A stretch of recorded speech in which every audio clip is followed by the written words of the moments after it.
سبق نمبر 16 بیت المقدس، مقدس گھر، پاکیزہ گھر۔ وکان لابراہیم زوج اخری، اور ابراہیم علیہ السلام کی دوسری بیوی تھی، اسمہا سارہ، ان کا نام سارہ تھا۔ دیکھو یہ کانا پیچھے سے ملا رہے ہیں، ٹھیک ہے، ان کا نام سارہ تھا۔ وکان لابراہیم ولد آخر، اور ابراہیم علیہ السلام کی دوسرے لڑکے تھے۔ وکان ابراہیم ولد آخر، اور ابراہیم علیہ السلام کا دوسرا لڑکا تھا۔ من سارتا، کس سے تھے؟ سارہ سے۔ اسمہ اسحاق، ان کا نام اسحاق تھا۔ وسکن ابراہیم فی الشام، اور ابراہیم علیہ السلام شام میں ٹھہرے۔ سکنا مطلب رکنا، اس سے پہلے بھی آ چکا ہے جب مکہ میں وہ لوگ رکے تھے۔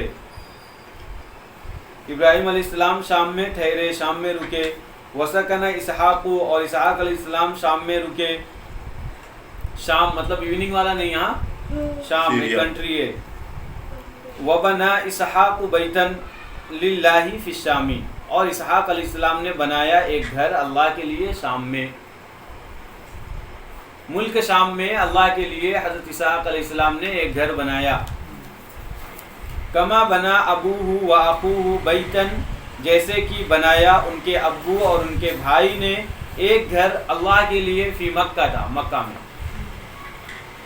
وہذا المسجد الذي بناه اسحاق فی الشام هو بیت المقدس، اور یہ وہی مسجد ہے جس کو اسحاق علیہ السلام نے ملک شام میں بنایا، وہ بیت المقدس ہے۔ وهو المسجد الاقصى الذي بارك الله حوله، جسے اللہ تعالیٰ نے قرآن میں فرمایا سبحان الذي اسرا بعبده لیلا من المسجد الحرام الى المسجد الاقصى الذي بارکنا حوله۔ وہی حولہ مطلب اطراف، چاروں طرف، اور یہ وہی مسجد اقصی ہے جس کے چاروں طرف اللہ نے برکت دی۔ الذی بارک اللہ، اللہ نے برکت دی، حولہ، اس کے چاروں طرف۔ وبارک اللہ فی اولاد اسحاق، اور اللہ نے اسحاق علیہ السلام کی اولاد میں برکت دی۔ وبارک اللہ، اللہ نے برکت دی، فی اولاد میں اسحاق علیہ السلام کی۔